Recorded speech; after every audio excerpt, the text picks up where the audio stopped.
Hey, Bob, I was thinking about this. When you guys played Miami in 2002, I think there was probably a payroll disparity there, wasn't there?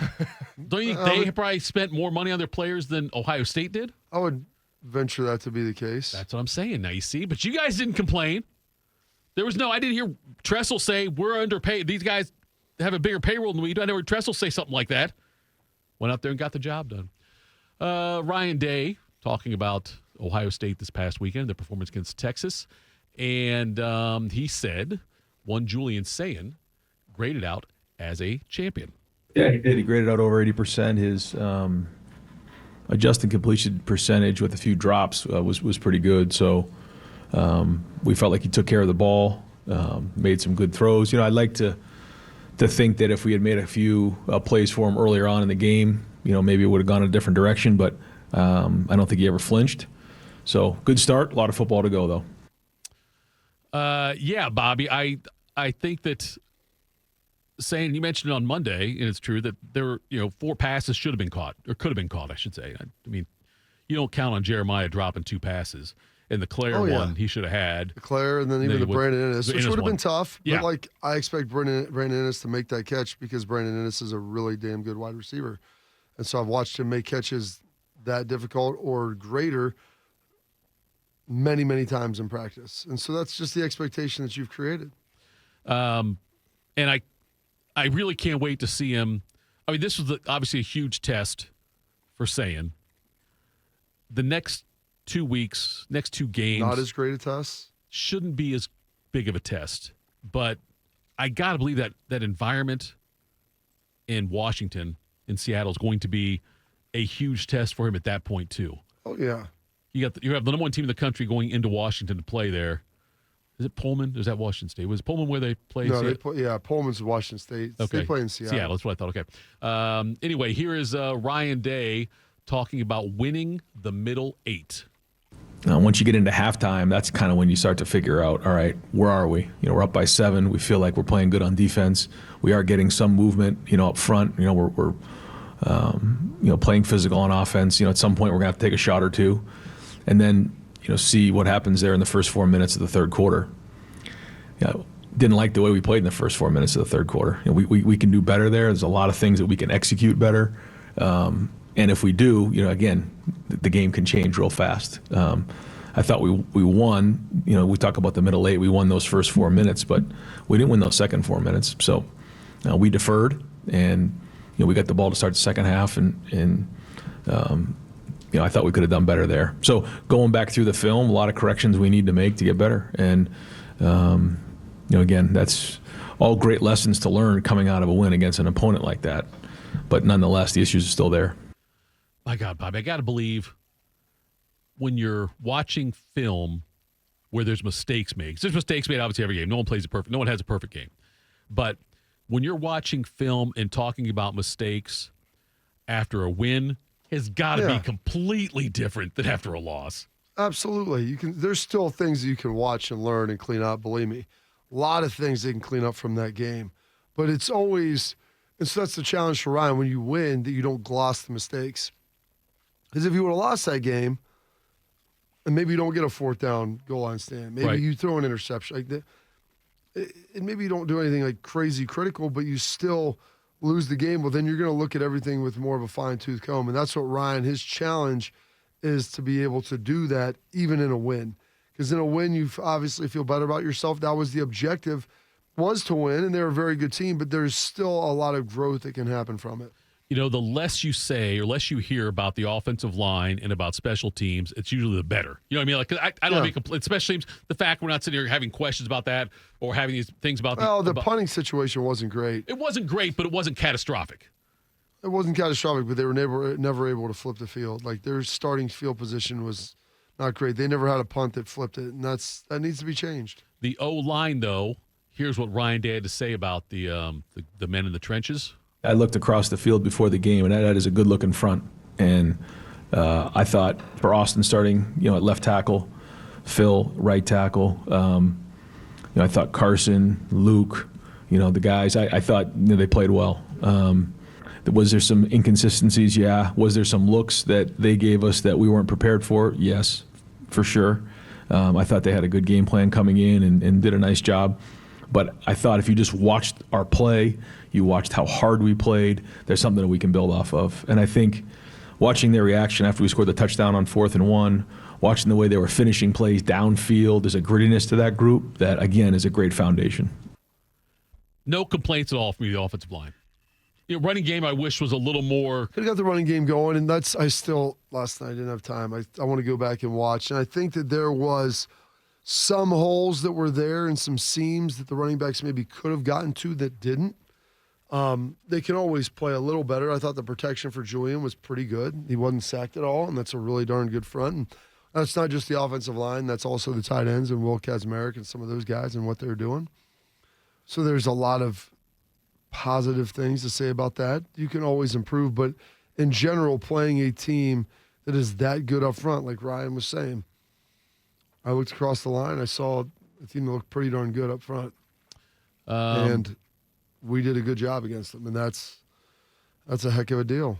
One of the things that I think that fans, at least early on, before the game was won, fans had some questions about the play calling, maybe about the conservativeness of Ohio State. I will warn you ahead of time, juicers, that this cut's a little longer than most of the ones we play.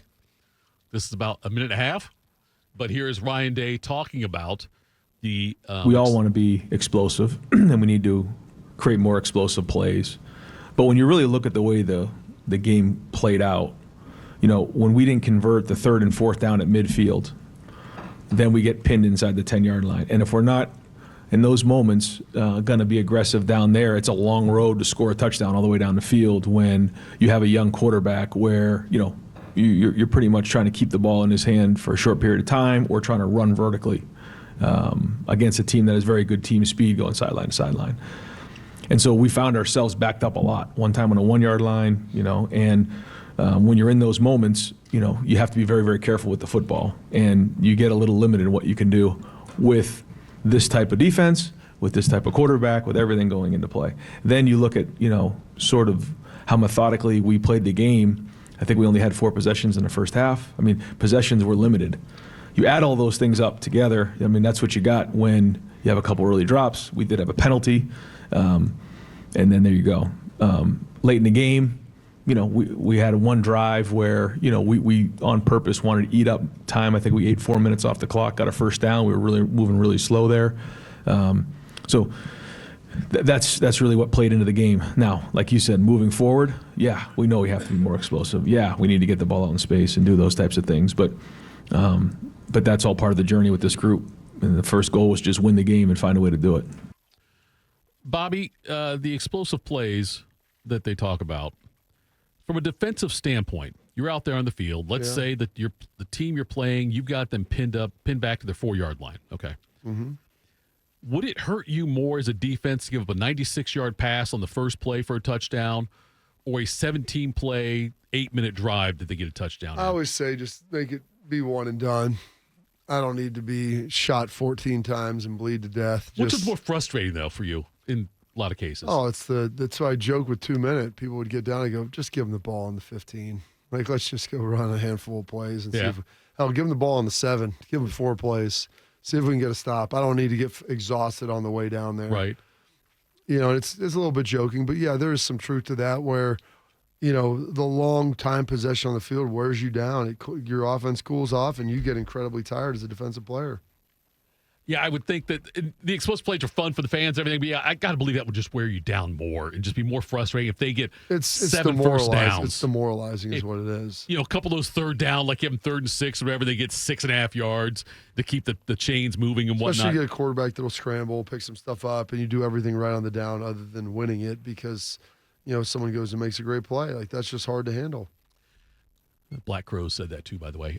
Here is Ryan Day talking about finding the team's identity in college football and, before there was the playoff system, but even still now, and just being, at a place like Ohio State, there's certain things that, there's quote unquote, the look test and style points, which is a pretty dangerous place to go sometimes because the number one goal is to win. And if you get too worried about that, that can cost you a game. And so, especially in a game like this, the number one thing was to win the game. We wanted to establish an identity in terms of playing physical. I think you saw that. Yeah, I feel like you talk about the identity of the team and all these things, but the identity of the Ohio State team, every year it seems to me, the physicality is a big thing for them. Yep. And consistency, mistake-proof kind of football, like that's what they do. Mistake-free, opportunistic offense. Yes, I think that's what they do, and they did it to a It's T. one of Jim Tressel's keys to victory. It was? Yeah. How many keys to victory did Jim Tressel have? 3. And what were they again? They were Relentless defense. okay. Mistakes-free, opportunistic offense. Superior special units. The special units one, yes, of course. I remember that very vividly. The special teams thing. I don't know how you guys didn't get a punter named Tress Way, by the way. The fact he was a Way? punter in the NFL, right? Is that his name, Bo? Did you remember that one? That sounds right. Yeah, for the Tress Way. Commanders. Yes. I don't know how Tressel does not recruit or succeed in getting like that's one where if Tress was going to pay a player, I would pay that one. The punter. Yeah, just for that name, Sounds Bob. like a really prudent decision. Well, I'm just saying, Bob, that I feel like that right there would have been ideal to have Sure. Tress Way on a Jim Tressel coach team. Here is Ryan Day. What? I love it. It's a great idea, though, Bob. Think about it. It's a great idea. It's amazing you never thought of it. You know what? It's okay. If John Whenever would have Mark- reached out to me, I would have told him. Whenever Mark Pantoni's time comes to an end, I'm sure. I'll give Ryan Day your contact. Thank you. I Slide appreciate Tito that. in there. That'd be great. You know what? That'd be fine. I'd almost work for free like I do here. The iPad technology. I thought this was an interesting thing from Ryan Day. Talk about how iPad technology helps things out throughout the game there. I do think for a young quarterback, having that iPad and actually watching the film on what you actually saw and then comparing it to what was on the film does confirm some things in your mind where in the past, you wouldn't know what that looked like until you actually got on the film the next day or after the game. So I think we use that to our advantage in this game. What was it when you played? Was it, not to make you sound old, but I mean, I know it wasn't black and white photographs being coming down from like they used to do in the 60s and 70s. We didn't have anything in college. You had nothing? No, you weren't allowed. Until they did the iPads, you weren't allowed to do anything in college. Oh, really? Yeah. You couldn't even do pictures or anything like No, that? the back then? NFL had pictures. They said it wasn't like it couldn't be equitable across all teams because places couldn't afford that. So we didn't have anything. Wow. It wasn't until the iPads that you had any sideline viewing technology in college. That's been in the last 5 years, maybe 5, 6, 7, somewhere in there. I got it. It's a huge, like Dave said, it's a huge thing for, like, especially like he's a young yeah. quarterback, being able to see stuff Being like able that. to see the pictures, see it from a different angle, like and looking at what happened, that's massive. You like Patricia down the sideline? I mean, that's where he wants to be. So Do you prefer your DC though? I don't care where they're at. If Yeah. you're good at your job, it's your level of comfort of where you want to be. I'm not going to sit there and tell you should be upstairs or you should be downstairs. A lot of times it's personality-wise and like how you coach and talking to guys and kind of what the fit and feel looks like. And no two coaches are going to be the same. Also depends on kind of who else you have around and how much you trust those guys. That's what I asked you. The guy that got the Dolphins, Boyer. If Boyer wasn't there, I wonder if Patricia would be up there in the booth. No, I think they brought Boyer in so that he feels a little more comfortable Right. with it, just someone he knows, a familiar voice. But there are certain coaches that have been in the box most of the time, but Matty's always kind of been on the sideline, and he's been a sideline defensive coordinator. And if you like your guys and they can tell you what's going on and there's a high degree of trust and honesty there, then it's fine. It's harder to do offense, I think, than it is defense. Defense, you can see a little bit more on the field. Offense, looking at a defense and finding out exactly what they're doing can be hard. I found that when and this is again on a much smaller level though, but when I was, I called a handful of high school football games last year for the Fan, and I remember how much.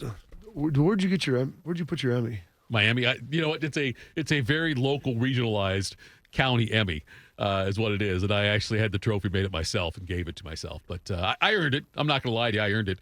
I think I did more high school Maybe like football a township Emmy. You know, it was a participation Emmy. I think I sold the most raffle tickets like I did in soccer. That was the first time I got a soccer trophy. Was I sold the most raffle tickets. That's good. Yeah, again, that goes back to my grandparents being easy, and that all these aunts and uncles that bought them. Everybody's got to be the best at something. Exactly. Here's Ryan Day talking about the team still has a lot of work to do. I think they're perfect, but here we go. We got a lot of work to do, a ton. After you come down from the emotion of the game, you get back on the film and you get to work. You just realize that there's so many things that we got to improve on, and that's what the focus is going to be, regardless of the opponent. And you're going to hear the coach speak of it always is about us, but that is true. I mean, we're holding ourselves to a high standard. I think coming out of the game, we were able to build some confidence, and I think we're able to build some confidence moving forward with some guys who hadn't played a whole bunch of football. Looking back on last year's team, that starting 22, I think, had almost 700 total starts under their belt. And so when you have a bunch of guys coming in who don't have that same experience, it's different. And so I think coming out of that game, they realize they can play with anybody in the country. Yeah. Bodie has got to be careful, Bobby. Why? If he does the uhs and ums like that, he's going to talk himself into being a captain of a certain department here. He might get a C or maybe the A on his jersey. A for audio. Attitude reflect leadership. I would be very careful, Bodie, because I don't think that's a pay jump. That's fair. Very good, strong observation there, Tito. I don't want to add more work to you. Because Lord knows you carry you chop the wood and carry the water every morning in here. That's what you do. So That's we don't it. want to put more Chopping on that. wood and carry water. You'll hear Ryan reference it all season long. Yeah. So.